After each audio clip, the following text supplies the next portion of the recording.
Hello students, good evening. 4 बज गए क्या? हाँ, 4 तो बज गए। आपसे भेंट करने का समय हो गई।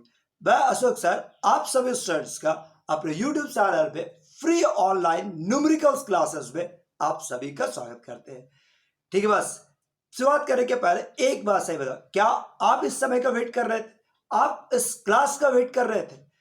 ठीक है, मैं बहुत ज्यादा बेसब्री से इस क्लास का इंतजार करते, कैसे समय हो, कैसे 5 तारीख आए, कैसे 4 बजे और आपसे भेंट हो सके, आपसे भेंट हो सके। ये ठीक है, आपको हम न्यूमेरिकल्स को बताने के लिए उत्सुक है। क्या आप सीखने के लिए उत्सुक हैं? क्या आप जाना चाहते हैं? शुरू करने के पहले, बैच को स्टार्ट करने के पहले, बैच को ज्वाइन करने के पहले आपने आपसे पूछो कि आप न्यूमेरिकल्स क्यों सीखना चाहते हैं? आप न्यूमेरिकल्स सीखने में क्या फायदा है? क्या एक सिलेबस है? क्या एक सब्जेक्ट का एक टॉपिक है जिसको आप पढ़े, एग्जाम दिए और काम हो गए? अगर ऐसा सोचे तो फिर ये बैच आपके लिए नहीं है। ये बैच आपके लिए नहीं है। ये बैच न्यूमेरिकल्स जो तुम्हारे पास है वो थीम है, फीलिंग है, सब्जेक्ट का समझ है। अगर आप सब्जेक्ट को समझते हैं तो न्यूमेरिकल्स बनाने की तरफ और आगे बढ़ेंगे, तो मन करेगा न्यूमेरिकल्स बनाने का। और अगर नहीं है तो न्यूमेरिकल बनाने का मन नहीं होगा। हजार भाई, बहुत सारे स्टूडेंट्स ठीक है न्यूमेरिकल्स को एक बोझ समझते हैं, काम चलाओ टॉपिक समझते हैं। एक छोटा सा टॉपिक पढ़े, समझे, एग्जाम दिया और ओवर। तो याद रखिए, सब्जेक्ट भी उनका साथ नहीं देते। उनके लिए वो सब्जेक्ट है भी नहीं, बना ही नहीं है। अगर आप साइंस को पढ़ना चाहते हैं, आप फिजिक्स को समझना चाहते हैं, तो वो फीलिंग लाओ, सब्जेक्ट को थीम पकड़ो, फील करते हुए जाओ, तो न्यूमेरिकल्स तो अपने आप बन जाएगा। अड़ेगा, न्यूमेरिकल्स तो अपने आप बन जाएगा किसी भी सब्जेक्ट का। जैसे फिजिक्स और केमिस्ट्री का अगर बात करें, अगर सब्जेक्ट समझ में आ रहा है तो आपसे न्यूमेरिकल बनेगा, आपसे ऑब्जेक्टिव बनेगा। अगर ये दोनों नहीं बनता है तो आप सब्जेक्ट को केवल रट रहे हैं, पढ़ नहीं रहे हैं, बना नहीं, समझ नहीं रहे। तो उम्मीद करते हैं कि अब से, आज से, पहले न्यूमेरिकल बनाए हो या ना बनाए हो कोई फर्क नहीं पड़ता है। अगर आज से मेरे क्लास को रेगुलर वे में अटेंड करते चले जाइएगा तो एक बहुत ही अच्छा ग्रिप लाने का मदद करेंगे। एक बहुत अच्छा ग्रिप। मेरा टॉपिक शुरुआत होगा बेसिक से स्टार्ट करता हुआ मेंस तक, बेसिक से स्टार्ट करता हुआ मेंस तक। अगर आप मेंस पे जाने का इरादा रखते हैं, अगर आप एनडीए में जाने का इरादा रखते हैं, अगर आप साइंस फील्ड में अपना कैरियर बनाना चाहते हैं, तो इस बैच को पूरा ईमानदारी के साथ साथ दो।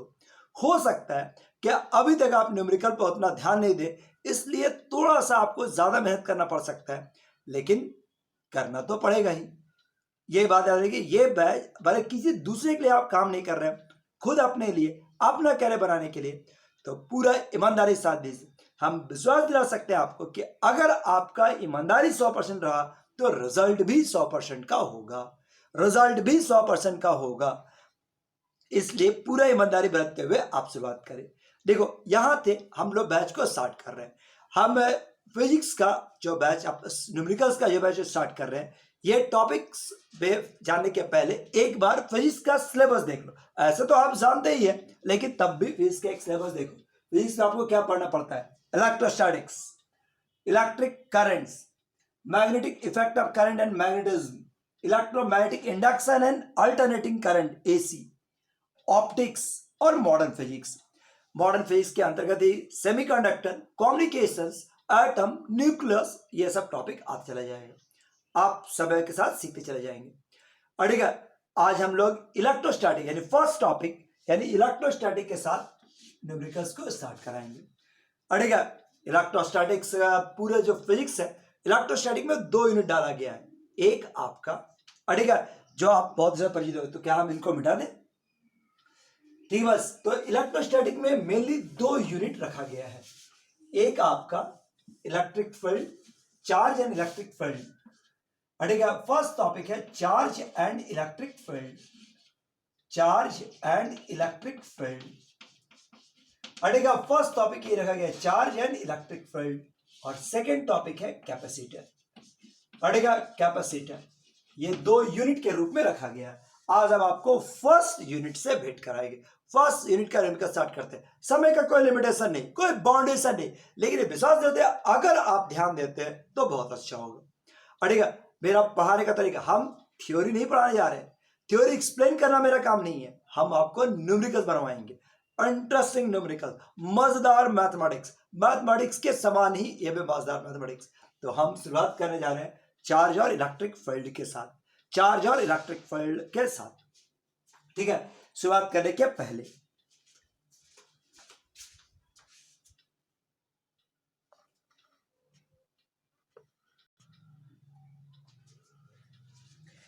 देखो, जो हम लोग का फर्स्ट टॉपिक था इलेक्ट्रिक चार्ज, फील्ड और गॉस थ्योरम्स, ये एक सिंगल यूनिट, इसको हम छोटे छोटे अगर 3 चैप्टर के रूप में अगर बांटे तो ये था आपका इलेक्ट्रिक चार्ज, जिसके अंदर हम लोग क्या पढ़ते हैं, चार्ज, उसका कुछ प्रॉपर्टीज।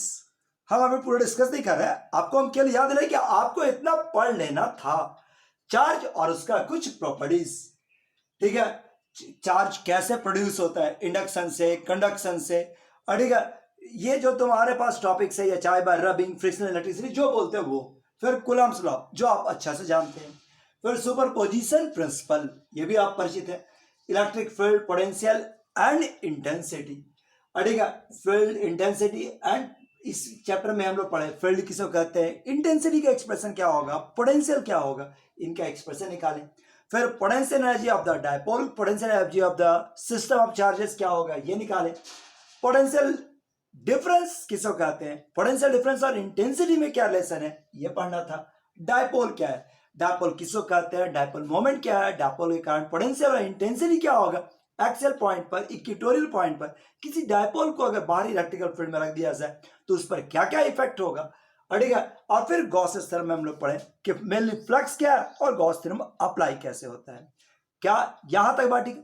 तो अब शुरुआत करने के पहले हम आज न्यूमेरिकल को टॉपिक को शुरुआत करने के पहले हम चाहते हैं कि आज का जो टॉपिक है, आज का जो क्लास है, वो मेनली और मेनली फॉर्मूला को दिखाने की कोशिश करेंगे। वो मेनली और मेनली इस टॉपिक के अंतर्गत जो जो फॉर्मूला से आपको भेंट हुआ है, जो एक्सप्रेशन आया, जो रिजल्ट आया, उसको आप पढ़ ले, आज इसको रट लीजिए, फिर नेक्स्ट टॉपिक के साथ हम लोग न्यूमेरिकल्स स्टार्ट कर पाएंगे। क्या आप रटने को तैयार है, हाँ या नहीं, हाँ या नहीं? अगर रटे को तैयार है तो चलिए क्लास को हम लोग स्टार्ट करें। देखिए, फर्स्ट जो टॉपिक, पहला जो फॉर्मूला आया आपका, ये आप फॉर्मूला को बढ़िया से देखते हुए चलिए, चाहो तो एक रफ कॉपी ले लो और फॉर्मूला को नोट करो। देखो, पहला फॉर्मूला आया, चार्ज इज क्वांटाइज, इस फॉर्मूला के मदद से।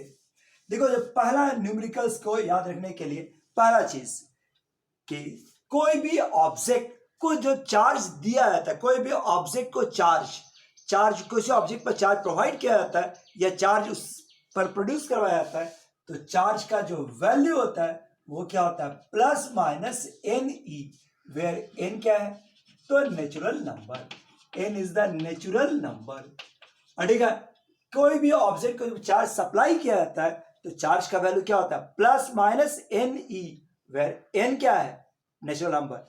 ऐसा क्यों होता है, ऐसा क्यों होता है, क्यों प्लस माइनस नहीं होता है? अरे सिंपल सा बात है, स्वाभाविक सा बात है, कोई भी इलेक्ट्रॉन, कोई भी ऑब्जेक्ट को चार्ज कैसे हो सकता है, या तो कोई इलेक्ट्रॉन दिया जाएगा या इलेक्ट्रॉन निकाला जाएगा, इलेक्ट्रॉन दिया जाएगा या निकाला जाएगा, और जब भी देंगे और निकालेंगे तो क्या होगा, इंटीजर के फॉर्म में 5 इलेक्ट्रॉन दे सकते हैं, क्या 5.5 भी दे सकते हैं, नहीं हो सकता। इसलिए जब भी इलेक्ट्रॉन दिया जाएगा या निकाला जाएगा तो चार्ज क्या होता है, प्लस माइनस एन ई के बराबर। अगर देंगे तो निगेटिव, निकालेंगे तो पॉजिटिव। बोलो, ये बात तो जानता ही है। यहां पर ई क्या होता है, e is the charge of a electron, 1.6 into 10 to the power minus 19 coulomb. क्या आप परिचित है? बहुत अच्छे से। इसके अलावा सेकेंड फॉर्मूला आता है Coulomb's law. Second formula Coulomb's law. Coulomb's law तो आप 2 साल 3 साल से जानते हैं।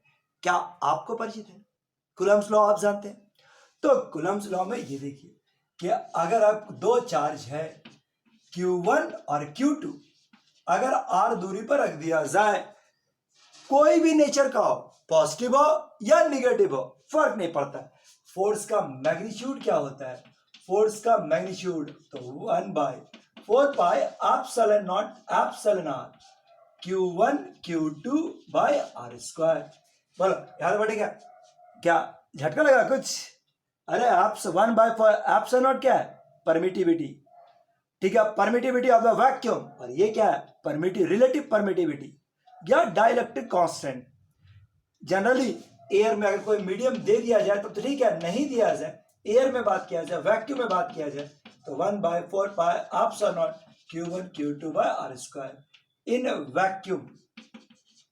वैक्यूम अगर कुछ नहीं बोला तो हम लोग वैक्यूम में ही ट्रीट कर लेते हैं, लेकिन याद रखो अगर कभी न्यूमेरिकल बना रखा है कि पूरा सिस्टम को पानी में रख दिया जाए तो पानी का डाइलेक्ट्रिक कांस्टेंट लेना होगा, पूरे सिस्टम को शीशा के अंदर बंद कर दिया जाए तो शीशा का डाइलेक्ट्रिक कांस्टेंट लेना होगा, इसलिए जानिए तो जरूर। हाँ बताओ इसका वैल्यू क्या होता है, ये भी और फिक्स 9 × 10⁹ सो फोर्स का मैग्नीट्यूड होगा 9 × 10⁹ Q1 Q2 by R square. तो अगर 2 4 रख दिया जाए, चार्ज का साइन नहीं लेना है, चार्ज का साइन नहीं लेना है, वो प्लस और माइनस होना उस फोर्स का डायरेक्शन को सो इफेक्ट करता है, मैग्नीट्यूड को नहीं। सो इतना तो बात समझ रहे, क्या आप डायरेक्शन को पॉइंट आउट कर लेंगे ना, मतलब ये समझाने जो देना है, अरे 2 पॉजिटिव चार्ज रहा तो रिपल्सन, हम नेगेटिव चार्ज रहा तो रिपल्सन, एक पॉजिटिव एक नेगेटिव तो अट्रैक्शन। अट्रैक्शन का मतलब समझता है कि नहीं, बहुत सारे शर्ट अट्रैक्शन हो रहा है लेकिन पता बाएं जाएगा दाएं जाएगा पता नहीं चलता उसको। अब बड़े बात अट्रैक्शन समझ, अट्रैक्शन आएगा मारे क्या होगा, शिकारी आएगा दाना डालेगा लोग से फंसता रही, ये वाला कहावत शुरू होता है। अरे आप जान रहे अट्रैक्शन होगा, 2 ऑब्जेक्ट है दोनों में अट्रैक्शन होगा, मतलब क्या ये किया जाएगा, अट्रैक्शन इधर भाग सकता है, अरे अट्रैक्शन इस दिशा टूवर्ड द फर्स्ट, इतना बात तो कॉमन है, तो ये बात तो आप जरूर समझिएगा, तो समझिएगा इसको, समझ के अपना डायरेक्शन दिखा देना। इसके बाद फिर हम लोग के पास आता है सुपरपोजिशन प्रिंसिपल। सुपरपोजिशन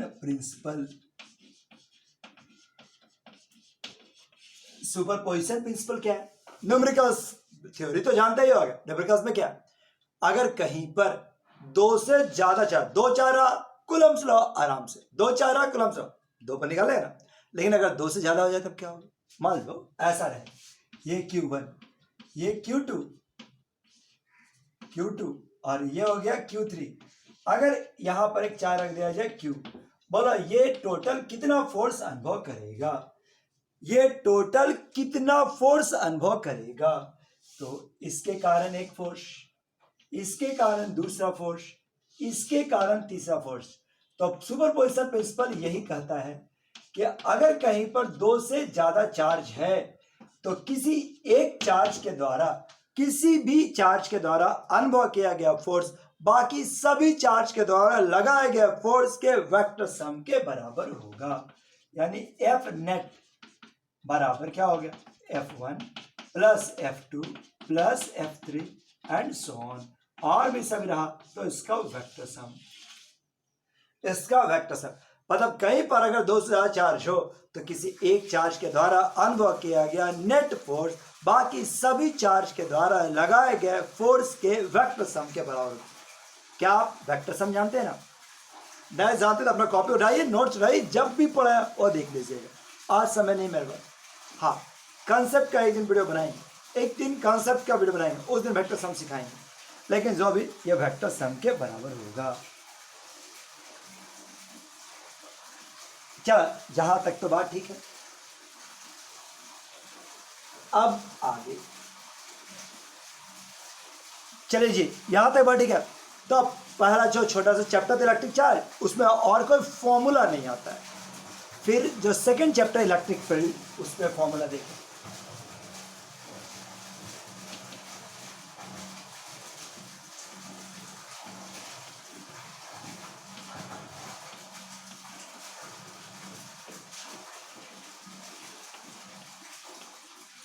ठीक है, नेक्स्ट फॉर्मूला के रूप में ये तीसरा चौथा है ना, force experience by charge present in external electric field. अगर कहीं पर इलेक्ट्रिक फील्ड है, क्या आप इलेक्ट्रिक फील्ड पढ़े ना, बताने की जरूरत है ना, इलेक्ट्रिक फील्ड है किसी बाहर एक सिंगल चार्ज के द्वारा, ग्रुप ऑफ चार्ज के द्वारा या कंटिन्यूअस बॉडी के द्वारा। एक मिनट को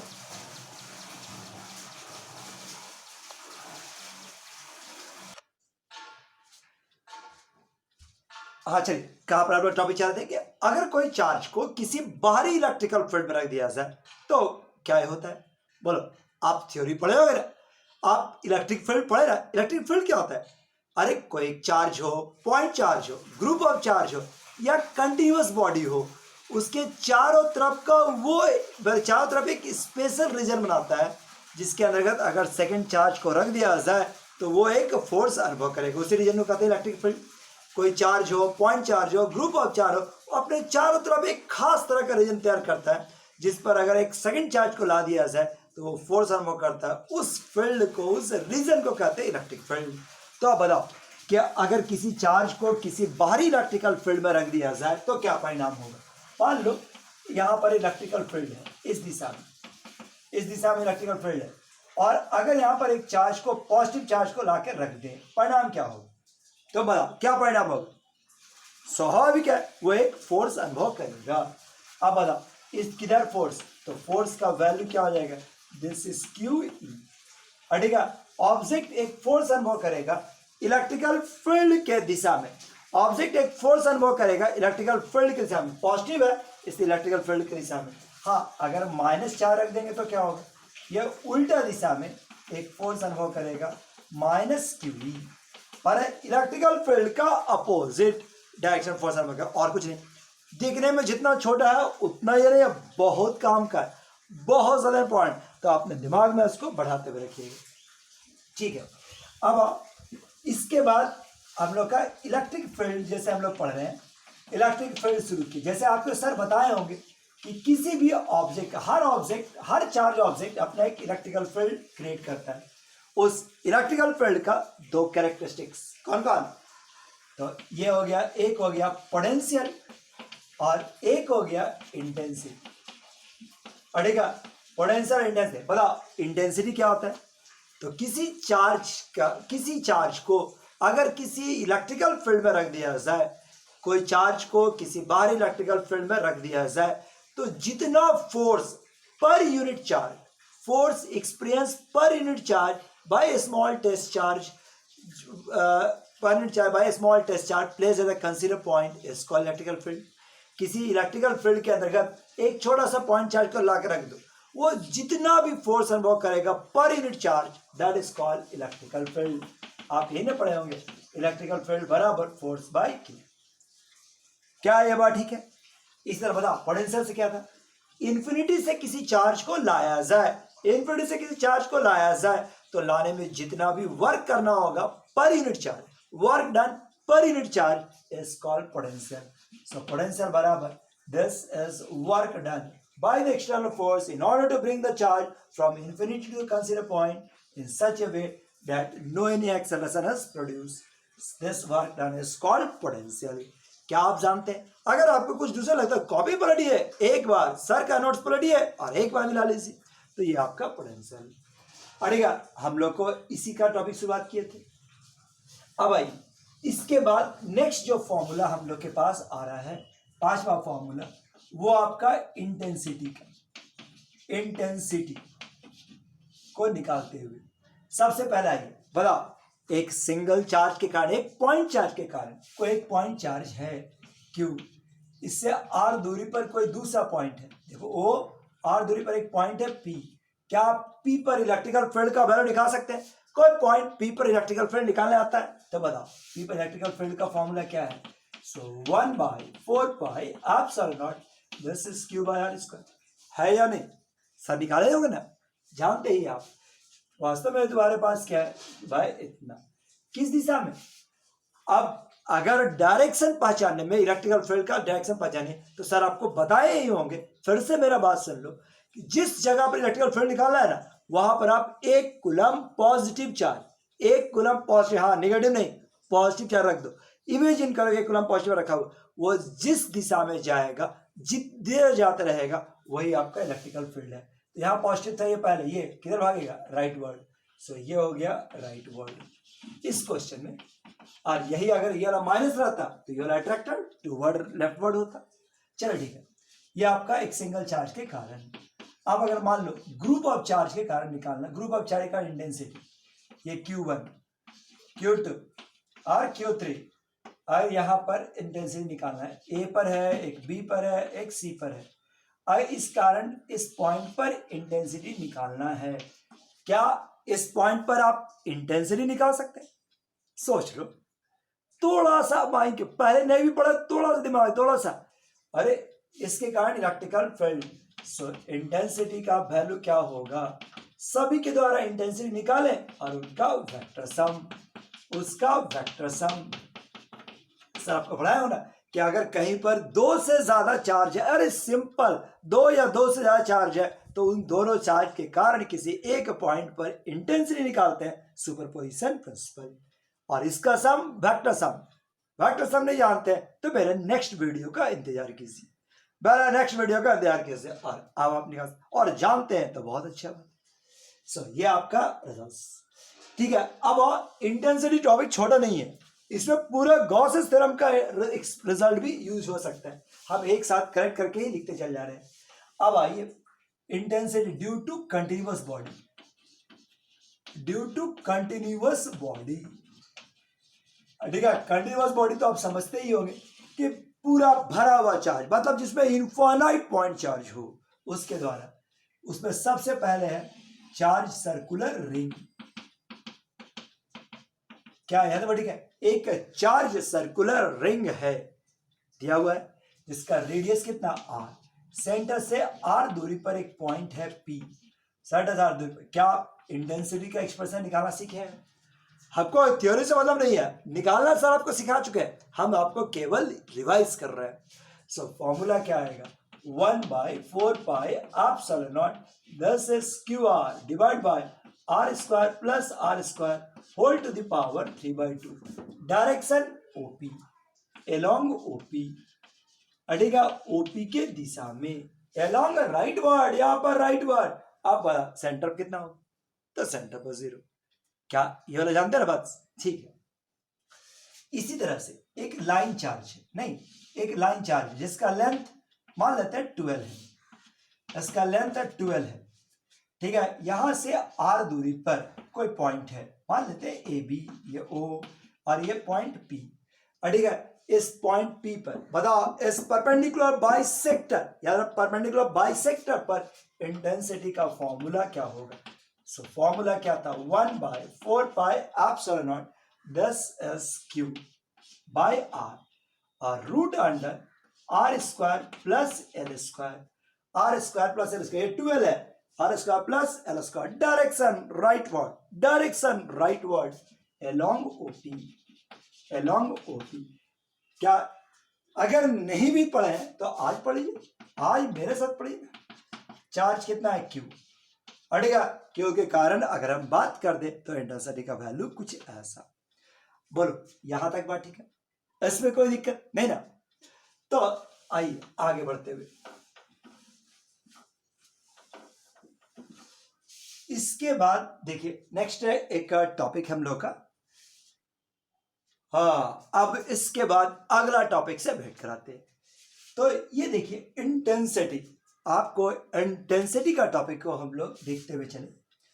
इंटेंसिटी ड्यू टू, अब कि अगर रॉड इनफाइनाइट हो जाए, ये वाला जो रॉड है ना, अब फाइनाइट लेंथ का नहीं बल्कि इनफाइनाइट लेंथ है, अब वहां से r दूरी पर कोई पॉइंट p है, इनफाइनाइट लेंथ का है, चार्ज डेंसिटी लैम्डा है, चार्ज डेंसिटी इसका लैम्डा है।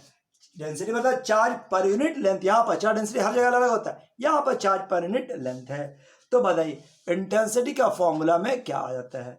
सो आपका एक्सप्रेशन क्या आ जाएगा, intensity at the point P बराबर lambda divide by 2πε0 r, 2πε0 r।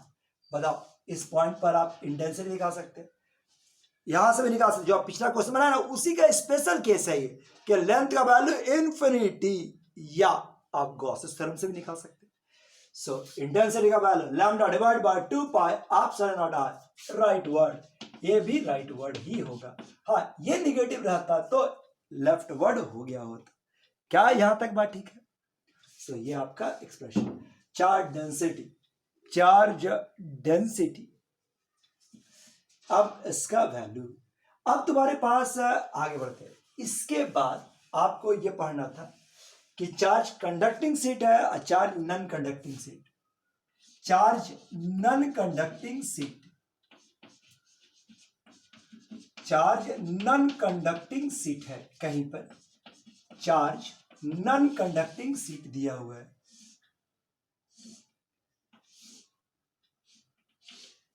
Charge non conducting seat, ये देखो, ये आपका चार्ज नॉन कंडक्टिंग है। अब कंडक्टिंग और नॉन कंडक्टिंग तो आप जानते ही होंगे, ठीक है। कंडक्टिंग में क्या होता है, दोनों तरफ चार्ज आता है, बीच में जीरो, दोनों तरफ चार्ज आता है, बीच में जीरो। नॉन कंडक्टिंग में दो सरफेस नहीं होता है, एक ही सरफेस, अंदर बाहर सब मिला के एक चार्ज माना जाता है। अब यहां से कुछ दूरी पर, मान लो यहां पर अगर बात करें तो इंटेंसिटी का वैल्यू क्या होता है, तो sigma by 2 epsilon naught, sigma by 2 epsilon naught. Sigma क्या है, charge per unit area, where sigma बराबर चार्ज बटा एरिया। अरे अभी तो आप बताए थे charge density charge by length, तो वो लेंथ था, ये सरफेस है, वॉल्यूम में भी आता है। यहां पर ये आपका charge per unit area, sigma by 2 epsilon not. क्या ये बात ठीक है। अगला आपका, अगर यही चार्ज कंडक्टिंग सीट हो जाता तो इंटेंसिटी का वैल्यू क्या होता है, सिग्मा बाई एप्सिलॉन नॉट। ठीक है बात, सब कुछ वही 2 एप्सिलॉन हो जाता है, बस सिग्मा बाई एप्सिलॉन नॉट। क्या यह बात ठीक है। सो ये आपका रिजल्ट। चलिए जी, अब चार्ज कंडक्टिंग सेट हो गया, चार्ज नॉन कंडक्टिंग सेट हो गया। अब आओ, कोई स्फेरिकल सेल है, ठीक है। देखिए ये एक स्फेरिकल सेल, ये आपका सेल नहीं, सेल समझता ना, सेल, हाँ सेल नहीं आता, अरे बैटरी वाला सेल नहीं, हॉलो स्फेयर, स्फेरिकल सेल है। चार्ज कितना दिए, क्यू। अब इसके कारण इंटेंसिटी का वैल्यू बताओ, याद किए आप। तो इसमें तीन तरह का बात करते हैं। अगर इनसाइड पॉइंट हो, पर यहां पर बात करें तो इंटेंसिटी का वैल्यू 0, इंटेंसिटी का वैल्यू 0। अगर हम सरफेस से बात कर दें यहां पर, तो फॉर्मूला हो जाता है सरफेस पर, this is 1/4 pi epsilon naught q by r square radius. और अगर आउटसाइड पॉइंट हो जाए तो फॉर्मूला होगा 1/4 pi epsilon naught, this is q by r square, 1/4 pi epsilon naught q by r square. क्या यहां तक ठीक है। ये आपका होलो स्फीयर के कारण, आप नोट करते जा रहे ना, मिलाते भी जा रहे ना। अब आइए, अगर हम सॉलिड स्फीयर का बात कर दे, solid non conducting sphere, non conducting, देखो सॉलिड नॉन कंडक्टिंग बताओ, अंदर बाहर सब चार्ज फंसा हुआ है, हाँ हाँ, तो अंदर बाहर सब फंस गया, अंदर में भी आ गया, नॉन कंडक्टिंग है, अंदर भी आएगा। हाँ कंडक्टिंग अभी रहता तो बाहर ही रहता। तो देखो नॉन कंडक्टिंग में इन साइड पर, यहां पर अब 0 नहीं होगा, बल्कि क्या फॉर्मूला आएगा, 1/4 pi epsilon naught, 1/4 pi epsilon naught Q R divide by R cube. Outside ही रहेगा, आउटवर्ड, ये भी वही, और सरफेस पर यही फॉर्मूला, आउटसाइड पर ये फॉर्मूला। सो आप याद करें तो ज्यादा बेहतर होगा। सेल का हो गया, सॉलिड स्फीयर का हो गया, इस कारण आप इंटेंसिटी का वैल्यू निकाल सकते हैं, कोई दिक्कत नहीं ना। अड़ेगा अगर हम लोग क्लोज इसका बात कर दें, अगर एक डिस्क ले लेते, यहीं पर एक डिस्क लेते हैं, डिस्क, रिंग का आप देख चुके हैं, स्फीयर का देख चुके हैं, मान लो ये डिस्क रहता है, डिस्क,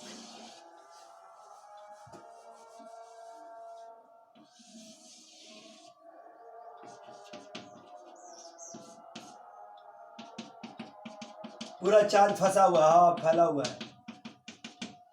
अब बताओ इंटेंसिटी बात करें एट सेंटर, तो सेंटर पर इंटेंसिटी का वैल्यू 0, सेंटर पर निकाल दे तो इंटेंसिटी का वैल्यू 0। लेकिन अगर हम लोग इसी से एक्सिस से r दूरी पर ले ले, जैसे ये रहता, इससे आर दूरी पर ले ले, रेडियस आर है। अड़ेगा अगर हम लोग को एक डिस्क का सेंटर से आर दूरी पर कोई पॉइंट है, वहां पर इंटेंसिटी का वैल्यू लेंगे तो क्या आएगा, 1/4πε2 भी बोल सकता है, 1/2πε0, 1/2πε0 और ये वाला वैल्यूज क्या हो गया, दिस इज Q/r²। ये देख लीजिए, एक सेकेंड रुक जाओ, ठीक है। QR ये आपका Q, इस पर जितना चार्ज फैला हुआ था 100, ये स्मॉल QR/r², और ये वाला वैल्यूज QR/r², 1/, और QR/r², 1/r minus 1/√r² plus r², यह आपका डिस्क के कारण इंटेंसिटी 1/, वास्तव में 2 आता, 2 कट गया, 1/2πε0 QR/r² इनटू में 1/r minus 1/r² plus disc के कारण इंटेंसिटी। कोई दिक्कत और जाएगा, जैसे अगर मान लो अगर आप सेमी सर्कुलर रिंग पर, ये आपका रिंग है, रिंग के कारण अगर रिंग पर चार्ज Q है, अगर मान लो सेंटर पर निकालें तो बताओ इंटेंसिटी एट द सेंटर कितना होगा, तो 0। लेकिन अगर ये रिंग के जगह पर एक आर्क हो जाए, सर्किल का एक छोटा सा टुकड़ा अड़ेगा, जो सेंटर पर 2θ का एंगल बनाता है, मान लेते हैं ये 2θ का एंगल बनाता है। अब अगर हम बोले कि सेंटर पर इंटेंसिटी का वैल्यू निकाल लिए तो क्या आएगा, इंटेंसिटी एट द सेंटर हो गया 1/4πε0, दिस इज Q। अड़ेगा 1/4πε0, ये वैल्यू तुम्हारे पास लैम्डा कर सकते, अगर चार डेंसिटी लैम्डा इनटू 2θ और बाई आर, लैम्डा आ गया चार डेंसिटी, लैम्डा इनटू 2θ और divide by R, lambda into 2θ और डिवाइड बाय आर। कोई दिक्कत, इस पर से निकाला जा सकता है।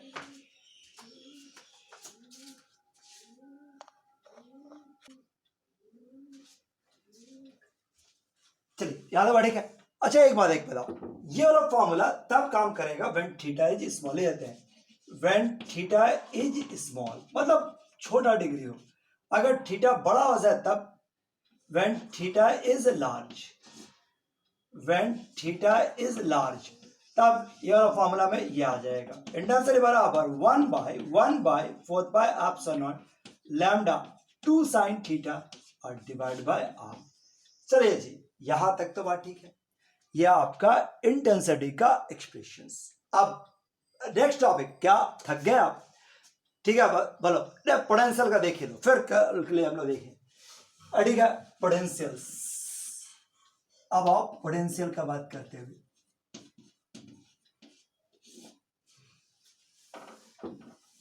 ठीक है नेक्स्ट एक टॉपिक है हम लोग का पोटेंशियल।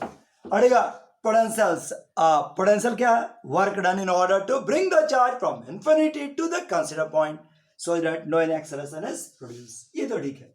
अब पहला पॉइंट चार्ज के कारण, अगर हम पॉइंट चार्ज के कारण किसी पॉइंट पर पोटेंशियल निकालें, जैसे एक चार्ज Q है, यहां से r दूरी पर एक पॉइंट है P, बताओ पोटेंशियल एट पॉइंट P कितना हो जाएगा, तो हो जाएगा 1/4πε0, दिस इज Q/r, Q/r मतलब OP। अगर ग्रुप ऑफ चार्ज हो जाए, ग्रुप ऑफ चार्जेस हो जाए, तो ये पॉइंट्स ये पॉइंट्स ये पॉइंट्स ऐसा ऐसा ग्रुप चार्ज हो जाए, मान लो Q1 Q2 Q3, अगर इन सभी के कारण इस पॉइंट पर पोटेंशियल निकालना हो ABC, तो बताइए पोटेंशियल का फॉर्मूला VP बराबर क्या हो गया, 1/4πε0, सभी के द्वारा निकाले पोटेंशियल का सम, सो दिस इज Q1/AP और Q2/AP BP और Q3/CP। सो यह आपका पोटेंशियल्स, सभी के फील्ड के द्वारा पोटेंशियल निकालें बहुत ही आसानी से, कोई दिक्कत समझ में आया, बस ये ठीक है। अब आप कंटिन्यूअस बॉडी का ध्यान देते हैं फिर से। अब कंटिन्यूअस बॉडी के कारण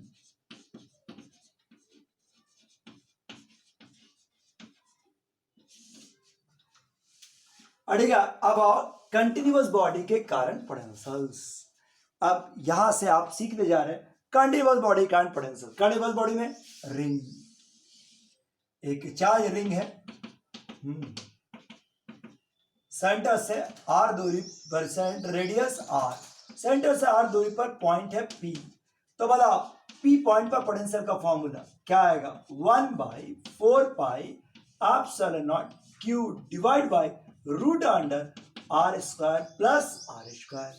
अगर सेंटर से r दूरी पर पोटेंशियल का फॉर्मूला निकालें तो दिस इज 1/4πε0 दिस वन, ये आपका पोटेंशियल। एक कंटिन्यूअस बॉडी है, कंटिन्यूअस बॉडी के कारण ये वाला एक्सप्रेशंस। और अगर हम सेंटर पर बात कर दें, अगर यही चीज चार्ज रिंग के कारण इंटेंसिटी क्या था सेंटर पर? 0, क्या पोटेंशियल भी 0 होगा? नहीं।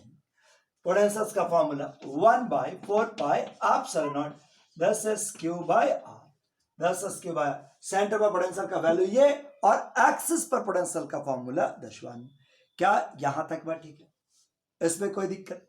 सो ये आपका पोटेंशियल्स। अब पोटेंशियल्स का बात कर रहे हैं हम लोग डिस्क के कारण।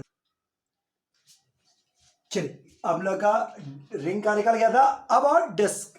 अरे डिस्क क्या है? कंटिन्यूअस रिंग का ही कॉम्बिनेशन है, एक तो छोटा सा रिंग, उसके ऊपर बड़ा रिंग और बड़ा रिंग और बड़ा रिंग। तो सब रिंग के द्वारा पोटेंशियल निकालो और जोड़ दो, सब रिंग के द्वारा पोटेंशियल निकालो और जोड़ दो। तो अगर एक कंटिन्यूअस बॉडी का ये चार्ज डिस्क हो गया, अगर ये चार्ज डिस्क हुआ, अंदर भी चार्ज है कुछ इस तरह का, तो बताइए पोटेंशियल्स का वैल्यू आप निकाल सकते हैं। अगर अंदर भी डिस्क हो गया तो क्या सेंटर से r दूरी पर कोई पॉइंट है, क्या आप उस पॉइंट पर पोटेंशियल का वैल्यू निकाल सकते हैं? हाँ या नहीं? सेंटर से r दूरी पर पोटेंशियल्स का फॉर्मूला है, जब निकाले वो सर तुम्हारा बताएंगे। एक छोटा सा रिंग काटे, उस रिंग के निकाले और फिर फाइनली इंटीग्रेट कर दी, सो पोटेंशियल्स का फॉर्मूला, ठीक है, ये वैल्यूज क्या आता है? दिस इज σ/2ε0, और ये वैल्यूज क्या हो गया? Root under r² plus r² minus r।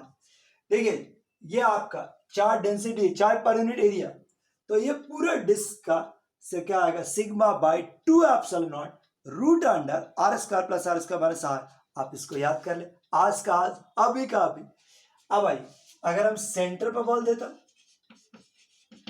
Centre मतलब स्मॉल r का वैल्यू 0, ये वाला 0, सोचो ना, ये 0 तो केवल r बचा, ये वाला भी 0 केवल r बचा, यानी क्या आ जाएगा? σr डिवाइड बाय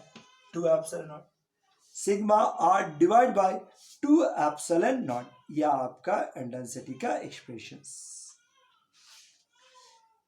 ठीक है, बस अगर हम इंफिनिटी पर बात कर देंगे तब भले इंफिनिटी माइनस इंफिनिटी फॉर्म होगा और उसका निकालेंगे। अब पोटेंशियल एट इंफिनिटी का भी बात कर लो तो ये इंफिनिटी माइनस इंफिनिटी फॉर्म होगा, रैशनलाइज करके निकलेगा। तो सर आपको निकालेंगे, देखो हमको भी थोड़ा सा याद नहीं है, हम निकाले दिखाते हैं। r², मतलब रैशनलाइज किया तो r², ये हो गया σ/2ε0 root under r² plus r², और ये हो गया r² प्लस r। ठीक है, r का वैल्यू इंफिनिटी है, r का वैल्यू इंफिनिटी बढ़ाइएगा। ठीक है, अगर σr/ε0, देखो मतलब अगर इंफिनिटी बढ़ा दे तो r का value infinity minus infinity form है, रैशनलाइज की तो r² कट गया, मतलब ये बचा प्लस r का वैल्यू इंफिनिटी बढ़ा दे तो यहाँ infinity plus infinity, A number divide by infinity is 0। मतलब यहां पर अगर निकाल दे तो इसका वैल्यू क्या आ जाएगा? This is 0। क्या यहां तो ठीक है? ये आपका डिस्क के कारण और बड़े, बस एक दो छोटे बताओ हॉलो स्फीयर कारण। अब बताइए जी, हॉलो स्फीयर के कारण, हॉलो स्फीयर बताइए, हॉलो स्फीयर कहीं पर है उसके कारण ये एक चार्ज हॉलो स्फीयर है, हॉलो स्फीयर समझता है ना, सेल। अब इसके कारण हमको पोटेंशियल निकालना है, तो V इनसाइड पॉइंट पर क्या होगा, और ठीक है V सरफेस पर क्या होगा और V आउटसाइड पॉइंट पर क्या होगा। तो इसका formula 1/4 epsilon naught, this is Q by r. ठीक है, इनसाइड पॉइंट पर 1/4 epsilon naught Q by r कहीं भी लिया जाए, रेडियस आर है, तो फॉर्मूला ये सरफेस पर ले लेंगे, सरफेस पर ले लिया जाए तो 1/4 epsilon naught Q by r. हाँ, अगर बाहर में लोगे तो 1/4 epsilon naught Q by radius, और सेंटर से उस पॉइंट का दूरी, ये आपका होलोस्फीयर का है। हाँ, बहुत थक गए होलोस्फीयर का। अब एक लास्ट आज के लिए इतने रखेंगे, एक सॉलिड स्फीयर कर दिया जाए। अगर मान लो ये पूरा का पूरा सॉलिड स्फीयर है, तब तुम्हारे पास इनसाइड पॉइंट पर क्या होगा? तो केवल चेंज मेनली इनसाइड पॉइंट पर होगा, बाकी कोई खास चेंज का नहीं है। ठीक, बस तुम्हारे पास अगर तुम पढ़ा होगा तो सॉलिड स्फीयर का इंटेंसिटी का फॉर्मूला में आ रहा है 1/4 epsilon naught this is Q by r. देखो यहाँ पे तो पूरा वही, यहाँ पर पूरा वही, और अंदर में तुम्हारे पास क्या आएगा 3/2 minus r square by 2r², 3/2 minus r² by 2r²। यह इनसाइड पॉइंट पर पोटेंशियल का फॉर्मूला। अगर आप नहीं पढ़े तो पढ़ लीजिए, याद कर लीजिए, रोड जाइए और आशा बात। ठीक है, बोलो इतना बात समझ में? थ्योरी तो अभी भी पूरा नहीं हो पाया, लेकिन क्लास बहुत बड़ा हो गया, आप बोर होना शुरू तो नहीं हुए। आप इसको नोट कीजिए, रटिए, पढ़िए, फिर कल आरा थ्योरी लेते हुए कल एक क्लास में बैठ करेंगे। ठीक है, थैंक यू, बाय बाय।